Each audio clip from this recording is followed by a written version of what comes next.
Donc qu'est-ce que vous saviez sur lui? Bah, qu'il était très dangereux déjà à l'époque, qu'il était capable de passer à l'acte, puisque vous savez bien qu'à l'époque il avait déjà été condamné sur Mulhouse quand il était incarcéré là-bas pour avoir mimé les actes terroristes qui s'étaient passés au Bataclan. Et on savait très bien qu'il était capable de passer à l'acte, puisque des écrits professionnels désignaient clairement l'individu et précisaient qu'il était très dangereux pour le personnel pénitentiaire. Alors qu'est-ce qui aurait dû être fait à votre avis? Bah déjà, première question, d'ailleurs qu'on pose aujourd'hui, est-ce que l'administration à l'époque a transmis déjà ces documents au parquet?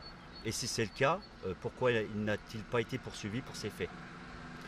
Deuxième point, malheureusement les collègues aujourd'hui qui ont été gravement blessés, ça n'aurait jamais dû arriver. Ce détenu aurait dû se retrouver dans un quartier étanche pour détenus radicalisés, avec des mesures de précaution très sécurisées pour les personnels, c'est-à-dire des mouvements très limités, stricts, menottés à chaque déplacement. C'est un cas exceptionnel ou d'après vous, il y en a d'autres qui ont le même profil? Malheureusement, il y a d'autres profils.